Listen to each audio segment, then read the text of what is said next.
사랑하는 주능교회 초등부 여러분, 만나서 오늘도 반갑습니다. 지난주에 비해서 오늘은 좀 달라진 점이 있죠. 전도사님, 양복 입었어요. 그리고 마스크도 뺐습니다. 아마 또 아는 친구들은 또 알겠지만, 전도사님이 월요일날 퇴원을 해서 잠시 동안 쉬는 시간을 가지고 있습니다. 다음 주 수요일 날 다시 검사 받고, 그 다음에 다음 주 주일 27일에는 병원에 다시 입원을 해서 이제 마지막 항암 치료를 진행할 예정입니다. 그래서 이렇게 또 온라인으로 여러분들과 함께 이렇게 인사도 소식도 전하고 말씀도 은혜도 나눌 수 있게 되어서 너무나 반갑고, 그리고 또 한 가지, 여러분들이 너무나 기도해 주셔서 전도사님이 사실 컨디션이 엄청 많이 회복이 됐어요. 그래서 병원에서도 한 2개월 정도를 예상해야 된다고 처음에 얘기했었는데, 지금은 약 1개월 만에, 정확하게는 30일 입원하고 퇴원을 했고, 지금은 집에서, 여기가 전도사님의 방입니다.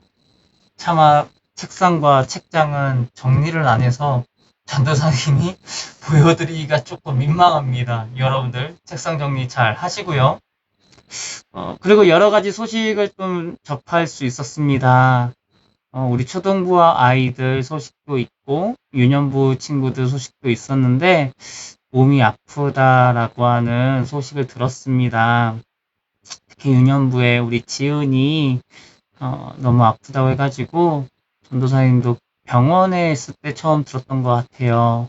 그래서 지은이 위해서 기도했었고, 그리고 초등부 예전에 이제 이사를 가서 지금은 초등부에 안 나온 지 꽤 됐지만, 우리 세아가 갑작스럽게 입술이 좀 검하게 바뀌면서 지금 검사를 받고 있다고 합니다. 그래서 생각나는 친구들은 우리 세아를 위해서도 여러분들의 진실한 중보 기도를 부탁드립니다.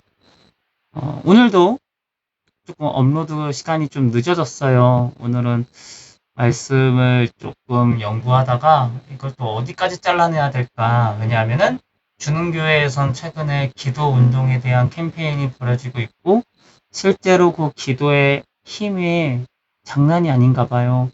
전도사님 항암 치료하면 보통 항암 치료 받았던 분들은 너무 힘들다고, 항암 치료를 또 받으라고 한다면 차라리 그냥 주님 앞에 날 데려가라고 이렇게 얘기할 정도로 항암 치료가 조금 많이 어렵고 힘들다는 이런 얘기가 있었는데, 전도사님 같은 경우에는 항암 치료 물론 좀 힘들고 어려운 부분들도 있었지만 한 3일 정도 지났을 때, 그때부터 전도사님도 밥도 많이 먹기 시작했고, 그때부터 컨디션이 조금씩 회복이 되어가는 것을 느꼈습니다. 전도사님 생각했을 때 이거는 하나님께서 여러분들의 중보 기도를 통해서 역사하셨다라고 밖엔 설명할 수 없을 것 같습니다. 그래서 이제 기도 캠페인이 벌어지고 있기 때문에 우리 교회학교 초등부 여러분들도 정말 예수님께서 가르쳐 주신 기도, 주기도문, 이 기도를 통해서 여러분들의 기도가 더욱더 하나님 앞에 깊어지고 하나님이 더욱더 들어 사용하시는 기도가 되길 바라는 마음에서 오늘도 주기도문 말씀을 가지고 우리가 함께 은혜를 나누려고 합니다. 나누기 전에 첫 번째, 성경책을 준비하시고요. 옷도 단정하게 입어주시고요. 아직 저는 준비가 안 됐는데요 하는 친구들은 잠시 영상을 일시 정지하시고 준비해 주셔도 좋습니다. 일단 늦게 업로드가 돼서 너무 죄송합니다. 자, 3초 드리겠습니다.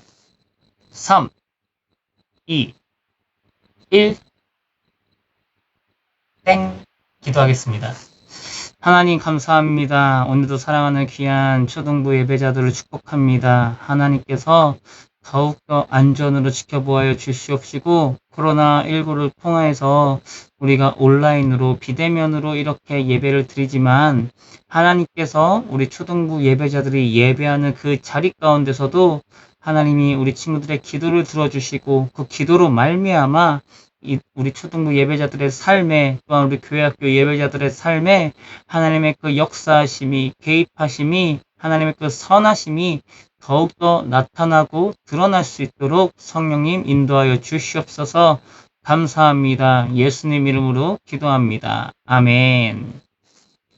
오늘 함께 보실 본문 말씀입니다. 마태복음 6장 11절에서 12절입니다. 마태복음 6장이에요. 마태복음 6장 11절에서 12절입니다. 마태복음 6장 11절에서 12절 2절입니다. 성경책 꼭 다 찾으시고요. 다 찾은 친구들은 이제 봉독할 거야. 일시정지하고 꼭 성경책 찾으세요. 자, 마태복음 6장 11절에서 12절 우리 다 같이 한 목소리로 합독해 보도록 하겠습니다. 오늘 우리에게 일용할 양식을 주시옵고 우리가 우리에게 죄 지은 자를 사하여 준 것 같이 우리 죄를 사하여 주시옵고. 아멘.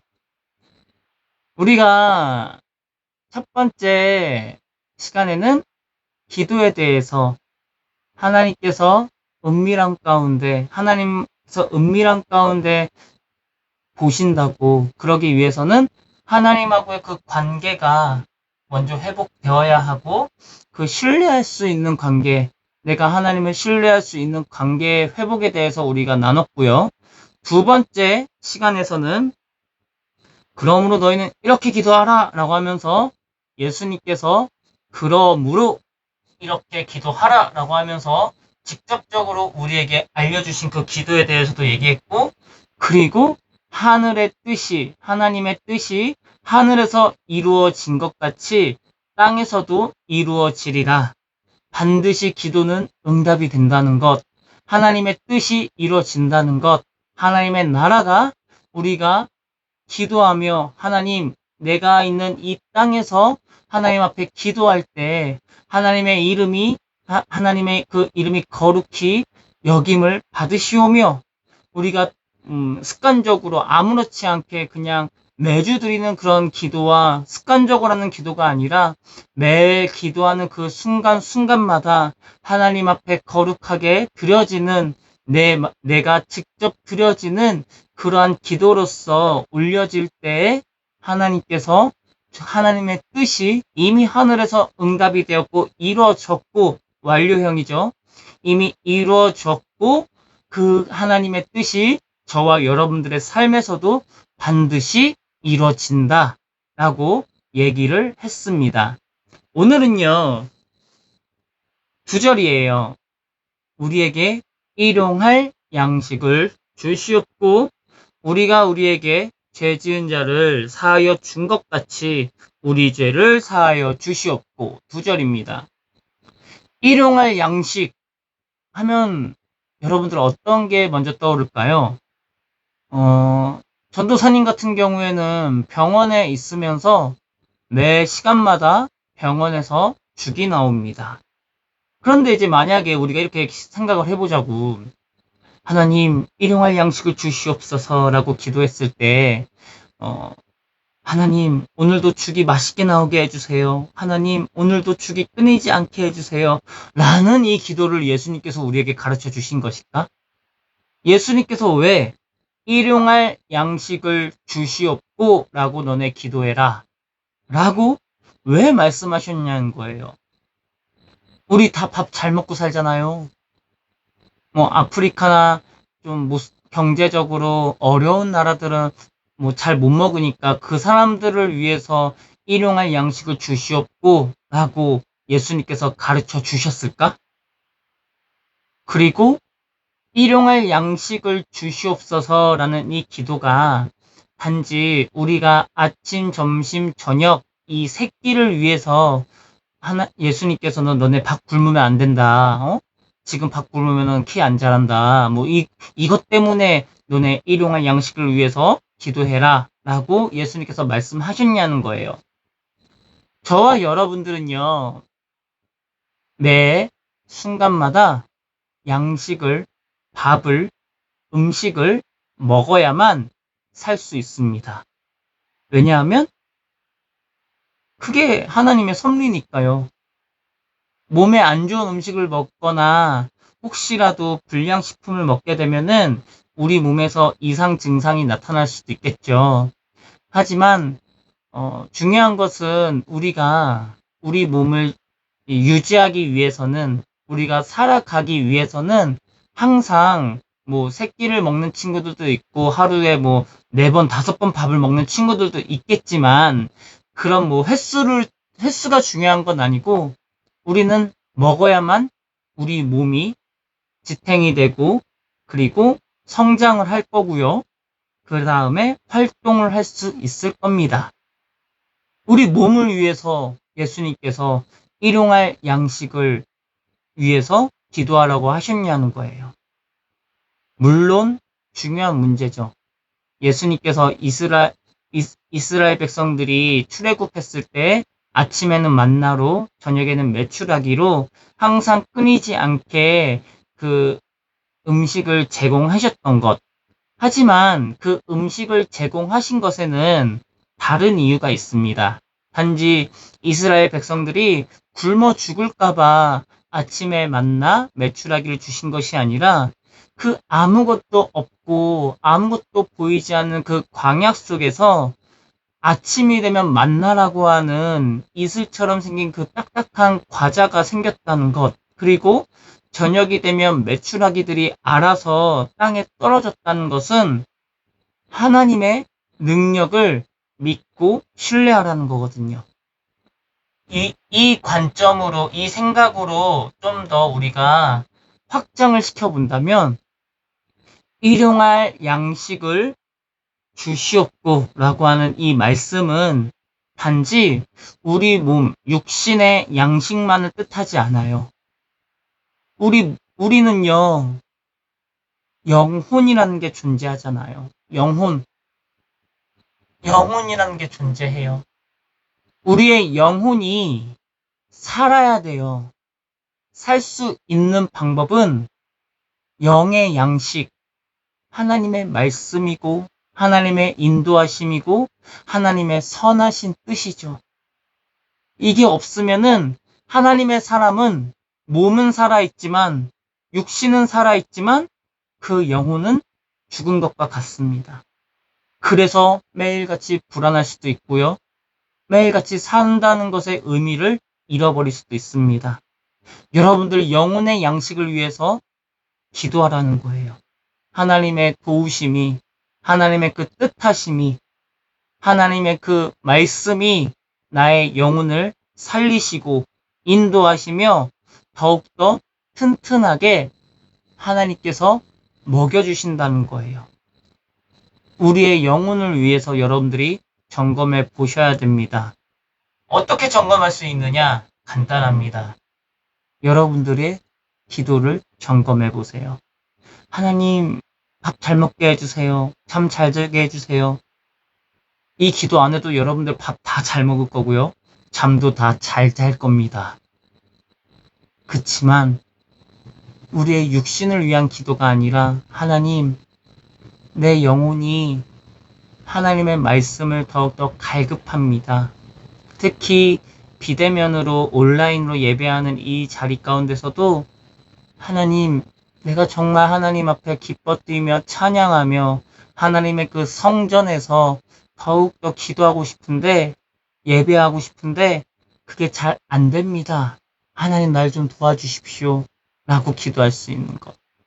교회에서만 드려지는 예배가 전부는 아니지만 여러분들이 지금 있는 그 자리에서 예배할 때에도 중요하다는 거예요. 모니터, 스마트폰, 태블릿 PC, 이 화면을 통해서 여러분들이 그냥 예배해야 되겠다 하면서 구경하다가 끝나는 게 아니라 정말 예배자로서 하나님의 말씀이 정말 와닿고 그 찬양의 고백, 기도하는 그 한 문장 문장마다 여러분들이 정말 진실한 마음이 과연 녹아져 있는가를 한번 점검해 보시길 바랍니다. 그리고 내 안에 아무런 감동이 없고 하나님에 대한 감동이 없고 예배에 대한 감격이 없다면 여러분들 기도해 보셔야 됩니다. 하나님, 일용할 양식, 제 영혼이 하나님의 말씀을 놓치고 있었나 봐요. 제 영이 예배한다고 하면서 이 자리에 앉아는 있지만 다른 생각을 하고 다른 것을 바라보면서 정신이 딴 데 팔려 있었나 봐요. 하나님 도와주세요. 말씀의 영을 부어주세요. 예배하는 영을 부어주세요. 기도의 영을 부어주세요. 라고 하면서 여러분들의 영혼의 양식을 위해서도 꼭 기도를 하시길 바랍니다. 이게 주님의 말씀이고 주기도문의 한 내용입니다. 그 다음에 12절 우리가 우리에게 죄 지은 자를 사하여 준 것 같이 우리 죄를 사하여 주시옵고 이 말씀도 아주 중요한 말씀입니다. 우리가 우리에게 이게 무슨 말이에요? 우리가 우리에게 죄 지은 자를 사하여 준 것 같이 누가 죄를 지었다는 거예요? 우리가 우리에게 죄 지은 자를 사하여 준 것 같이 우리가 우리에게 죄 지은 자? 누가 죄 졌지? 누가 죄를 지었다는 거야? 여러분들 헷갈리지 마세요. 우리가 우리에게라는 표현은요. 사실 우리 너무 쉽게 우리가 우리에게 죄를 주고 받고 하고 있잖아요. 친구가 될 수도 있고 동생이 될 수도 있고 엄마 아빠가 될 수 있고 다른 누군가가 될 수 있고 우리는 너무나 서로에게 쉽게 죄를 주고 받습니다. 미워하는 마음도 있고 질투하는 마음도 있고 싫어하는 마음도 있고 내 맘에 안 들어서 불순종할 때도 있고 거짓말할 때도 있고 도둑질할 때도 있고 너무나 많잖아요. 그런데 우리가 우리에게 죄 지은 자를 사하여 준 것 같이 용서에 대해서 말씀하고 계십니다. 우리가 우리에게 죄 지은 자를 사하여 준다. 여기서 우리가 헷갈리면 안 돼요. 내가 뭐라고 다른 사람의 죄를 용서해 줄 수 있을까요? 나도 죄인인데요? 나도 하나님 앞에 죄인인데 죄인끼리 용서를 할 수 있나요? 내가 무슨 권한이 있어서? 라고 생각하는 친구들이 있을지도 모르겠습니다. 이 주기도문에서 우리가 우리에게 죄 지은 자를 사하여 준 것 같이 우리 죄를 사하여 주시옵고 라는 이 내용에는 마치 조건이 붙는 것 같아요. 내가 용서를 안 하면 하나님께서도 우리 죄를 용서 안 하시겠다라고 이렇게 조건이 붙는 것 같습니다.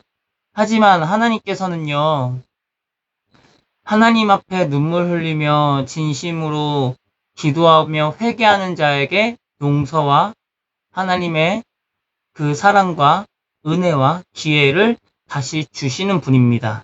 우리가 이렇게 했다면, 이 조건에 충족하지 않았다면 하나님께서 용서 안 해주시는 그러한 하나님은 아니라는 거죠.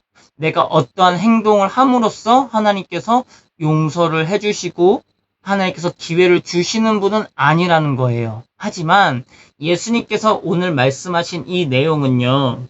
우리가 우리에게 죄 지은 자를 사하여 준 것 같이 우리 죄를 사하여 주시옵고라는 것은 먼저 되는 사건이 있습니다.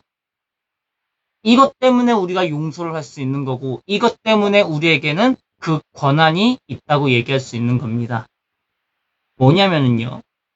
이미 하나님께서 그 죄가 많고 사람이 태어나서 다 악한 생각뿐이라고 하는 그 악에 가득 찬 죄인을 하나님께서 이미 예수 그리스도를 통한 구원의 계획을 세워주셨고, 하나님께서 이미 용서를 해주셨잖아요. 하나님께서 이미 저와 여러분들을 의인으로서 인정을 해주셨잖아요. 예수 그리스도를 믿음으로 시인하고 그 십자가를 바라보는 자에게 하나님께서 이미 용서를 해주셨기 때문에 죄인으로서의 용서가 아니라 하나님의 자녀로서 서로를 용서할 수 있다는 거예요. 이미 하나님께서 우리가 죄인이니까 지옥 갈 수밖에 없고 죽을 수밖에 없는 운명이었는데 하나님께서 우리를 구원시켜 주셨고 용서해 주셨기 때문에 그게 먼저 우리에게는 첫 번째 조건이 되는 겁니다. 하나님께서 날 살려주셨다. 예수 그리스도를 통해서 믿음으로 시인하고 예수 그리스도를 통한 우리의 죄사함이 먼저 첫 번째 조건이에요. 그렇기 때문에 예수님을 믿기 때문에 예수 그리스도를 통해서 의의 자녀로 빛의 자녀로서 깨끗함을 입었기 때문에 내가 다른 사람을 용서할 수 있다는 거예요. 단순히 내가 불쌍하다 하는 동정심에 의해서 다른 사람을 용서할 수 없다는 거예요. 그 동정심으로 용서하는 것은 나중에 더 큰 문제를 가져올 수 있습니다. 네가 뭔데 날 무시해 하면서 자존심의 문제로도 이어지는 경우를 전도사님 너무 많이 봐왔습니다. 여러분들의 의로서 여러분들의 어떤 당당함으로써 다른 사람을 용서하라는 내용이 아니에요. 하나님께서 이미 여러분들을 구원시키셨고 용서해 주셨기 때문에 그 예수 그리스도의 이름으로 예수 그리스도의 사랑으로 하나님의 사랑으로서 다른 사람을 용서해 줄 수 있다는 거예요. 그러면 예수님께서 말씀하셨습니다. 우리 죄를 사하여 주시옵고 하나님의 은혜를 잊지 않고 내가 용서해 줬습니다. 예수 그리스도의 사랑을 잊지 않았기 때문에 내가 다른 사람을 용서했습니다. 그렇기 때문에 내가 하나님의 은혜를 잊지 않고 있기 때문에 그 십자가 사랑을 잊지 않고 있기 때문에 나의 죄를 사하여 주시옵소서라고 우리가 고백할 수 있다는 거예요. 오늘은 말씀 내용이 조금 어렵죠? 이거 좀 어려워요. 그래서 어려운 친구들은 좀 더 반복해서 천천히 들어보시면서 생각해 보셨으면 좋겠습니다. 첫 번째, 일용할 양식을 우리가 왜 구해야 하는가? 먹고 사는 문제 때문에? 아니죠. 우리의 육체가 계속해서 음식을 먹어야만 살 수 있다면 저와 여러분들 하나님을 믿고 따르는 하나님의 자녀된 우리에게도 우리의 영혼은 하나님의 말씀과 하나님의 인도하심과 하나님의 그 뜻하심을 매일같이 먹어야만 우리의 영혼이 살 수 있다는 것. 그래서 일용할 양식을 주시옵고라는 내용은 하나님 나에게 하나님의 말씀을 주시옵소서 내 영혼을 살릴 수 있도록 살아갈 수 있도록 호흡할 수 있도록 주님의 인도하심과 하나님의 그 뜻하심을 매일같이 나에게 주시옵소서라고 여러분들의 영혼을 위해서 기도해야 한다는 점.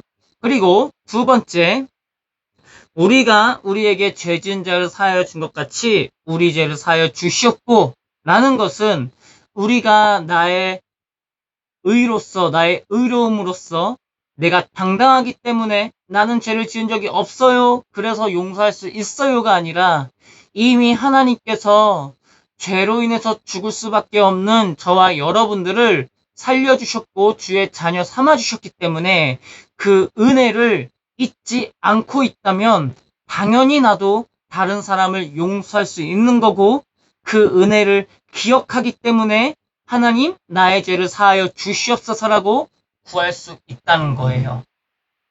오늘의 핵심 포인트였습니다. 오늘은 조금 유년부나 어린 친구들이 듣기엔 좀 어려울 수도 있습니다. 그래서 기회가 된다면 초등부 여러분들이 동생들에게 직접 몸으로 실천하며 하나님의 사랑을 베풀며 용서하며 때로는 잘 달래주면서 우리 그리스도 교회된 공동체를 잘 이끌어 가주시길 예수님의 이름으로 부탁합니다. 기도하겠습니다. 하나님 감사합니다. 주님께서 가르쳐 주신 기도에는 정말 많은 내용들이 있습니다. 그 중에서도 오늘은 일용할 양식과 그리고 우리가 우리에게 죄 지은 자를 사하여 준 것 같이 우리 죄를 사하여 주시옵고라고 하는 하나님의 그 은혜에 대해서 우리가 더욱더 생각해 보게 됩니다. 사랑하는 귀한 예배자들이 생리적으로 배고파서 먹고 저녁이 돼서 잠을 자고 아침이 돼서 눈을 뜨는 자들이 되는 것이 아니라 정말 영적으로 깨어 있어서 하나님 앞에 기도하며 간구하며 이 세대 속에서 빛의 자녀로서 하나님의 권능을 임하고 그 권능으로 세상을 이기는 믿음의 세대로서 주님께서 더욱더 인도하여 주시옵시고 영의 양식을 끊임없이 베풀어 주시옵소서. 또한 하나님의 은혜를 잊지 않게 하시고 하나님의 그 십자가의 놀라우신 사랑을 잊지 않고 우리가 그 사랑을 전하며 그 사랑을 기억하며 날마다 하나님 앞에 나의 죄를 하나님 사해 주시옵소서라고 기도할 수 있는 귀한 예배자들 될 수 있도록 주님 인도하여 주시옵소서. 감사합니다. 예수님 이름으로 기도합니다. 아멘. 오늘도 이번 한 주도 승리하시고 다음 주에는 마지막 절 우리를 시험에 들게 하지 마시옵고 다만 악에서 구하시옵소서. 나라와 권세와 영광이 아버지께 영원히 있사옵나이다. 아멘 이라고 하는 것과 전도사님이 병원에서 어떤 것을 느꼈는지를 조금 맛보기로 우리가 함께 나누는 시간을 가질 겁니다. 그리고 전도사님은 마지막 3차 항암을 위해서 병원에 입원하게 될 거고 어쩌면 다음 주가 전도사님이 여러분들과 함께 온라인으로 이렇게 설교를 전하는 마지막이 될 수도 있을 것 같습니다. 뭐 이렇게 바로 이렇게 또 하면 안 되긴 하지. 전도사님 또 기회가 될 때마다 여러분들과 함께 나누고 싶고 여러분들과 함께 신앙생활 하고 싶습니다. 전도사님을 위해서도 기도해 주시고 이 나라와 한국교회와 코로나19로 인해서 힘들어하는 많은 의료진들, 환자들을 위해서도 여러분들이 기도해 주시길 부탁드립니다. 우리 서로 건강한 모습으로 다시 한번 만날 수 있기를 기대하겠습니다. 안녕. 사랑해요.